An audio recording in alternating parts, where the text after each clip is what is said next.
Hi, welcome to another episode of Webcam Sessions. Today I'm going to be answering a question I get a lot in the comments, and we're going to talk about my ukulele a little bit because I've gotten a lot of people asking what kind of ukulele is it, where can I get one, what kind of woods do I like, and so we're going to talk a little bit about this one, why I picked some of the things I did with it, and depending on what your guys' interest is with tone woods and all that, maybe we'll do another episode that just talks purely about tone woods and sounds and all that stuff. But so this ukulele is a Kanile'a ukulele. They're built on Oahu.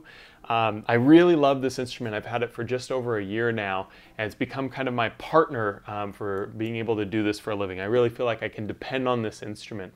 And so just to talk a little bit about it, this is a custom-made instrument. You can actually see their logo right in here.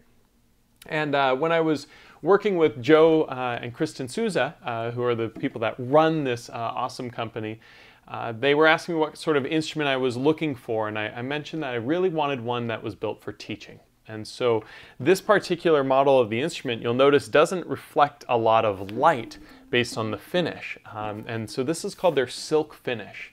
And normally they would actually just use it on the necks of the instruments.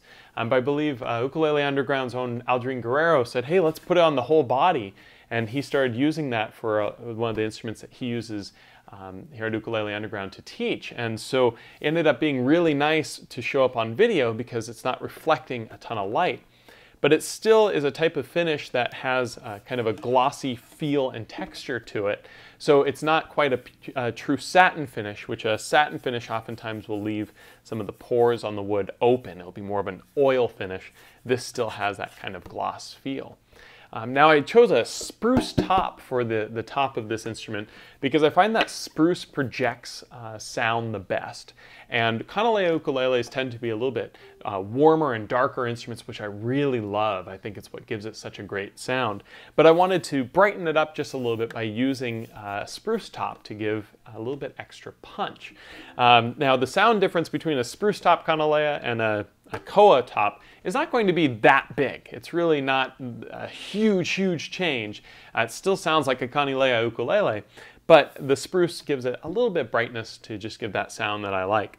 The back and the sides are made with Hawaiian koa. So this wood is from Hawaii, and isn't it just awesome and gorgeous? I love just looking at this. This is an example of what we call master grade koa, and that's what gives it its curl. And the curl is the actual kind of lava looking texture that you can see with it. Absolutely beautiful. It also has the koa as what we call the rosette, which is what's around the sound hole here.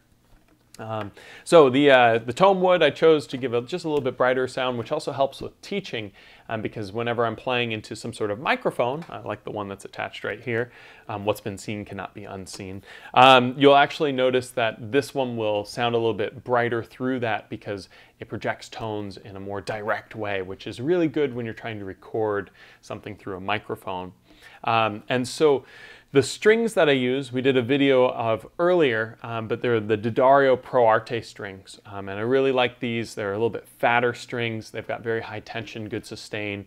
And they're thicker strings, which actually is nice on camera because they're easier to see for where I'm putting my fingers on. Again, this ukulele, most stuff that I'm doing with it is to try to help with my teaching, whether it be these webcam sessions, my private practice, or whatever else, private lessons that I give. But anyways, let's go ahead and go to what we call the fretboard here. So I picked ebony because I love the black. My pasty white fingers show up much better on the black from a texture standpoint.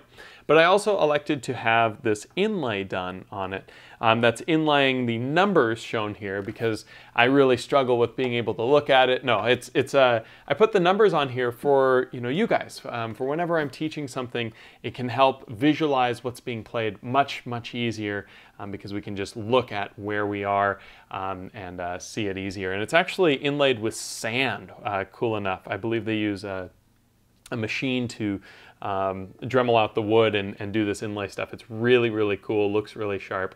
And so that's why I have these numbers here. The headstock is a slotted headstock with an ebony plate on it. So again, just like that black look. And the headstock was more of a personal taste than anything else. I'm a big fan of Jake Shimabukuro, And so he's got a slotted headstock, so does Aldrin Guerrero, someone else that I'm a big fan of. And so I got the slotted headstock on this for kind of my first slotted headstock ukulele.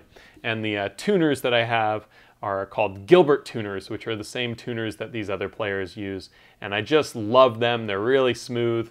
They've got these nice little ebony pegs on them. And, you know, it's just kind of that look that I've always wanted in an instrument. So the headstock is kind of all for me. Otherwise, I also have a Kanile'a branded pickup in this. You'll actually see in there's a pouch, a black pouch that's held in with Velcro with a 9-volt battery in it. So the pickup is plugged in right here.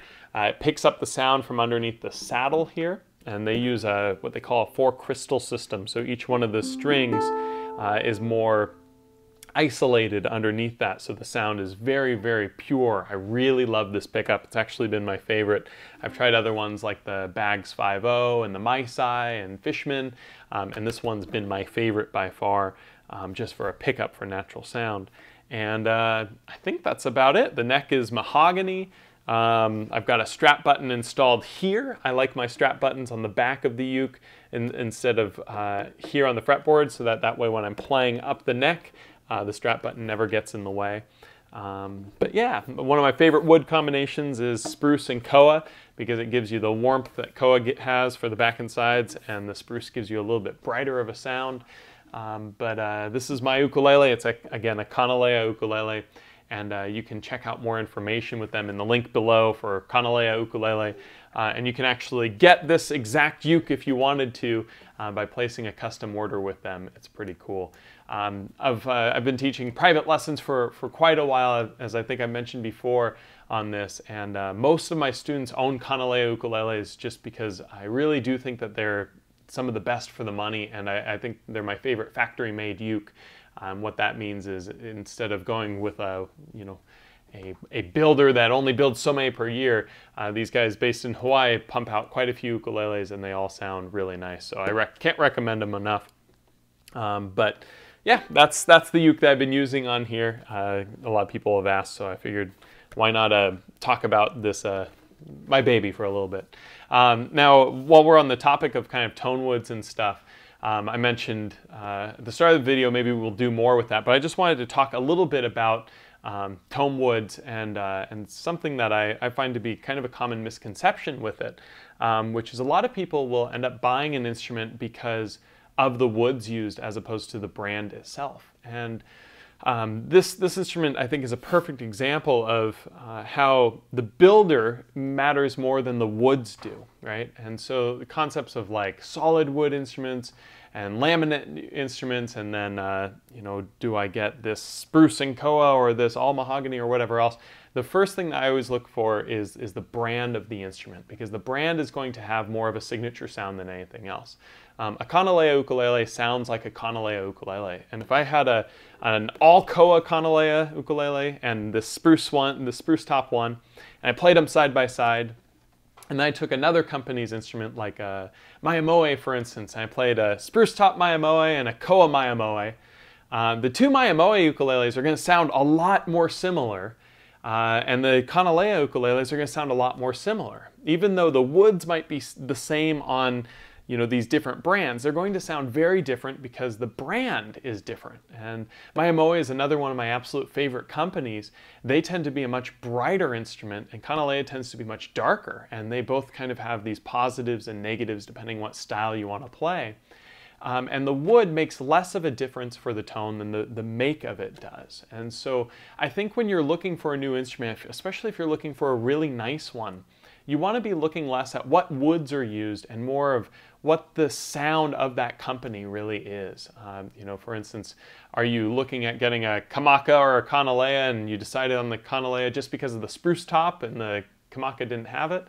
That might not be the best, you know, way to decide, because the sound might be brighter on the Kamaka even if it's using a darker wood, right? And so whenever you're looking at buying a new ukulele, I really recommend that you try playing at least one of the instruments in that brand first, and don't just make the decision based on wood alone. Now, all that being said, the wood can make a difference, right? There's a reason why I picked spruce here, and it's going to sound different than an all koa Kanile'a. So it still is cool to kind of think about different woods and choose, you know, and it's okay to choose based on looks a little bit. This koa is not picked just because of tone. It looks awesome, so that's one of the reasons why I went with it. But there's a lot that goes into the sound of an instrument, and so I think I'll do another video pretty soon about what to look for when buying an ukulele. We're going to talk about things like intonation, playability, tone woods, all that stuff. But yeah, so let me know if you have any questions about my ukulele in the comments below, and I'll see you next week for another episode of Webcam Sessions.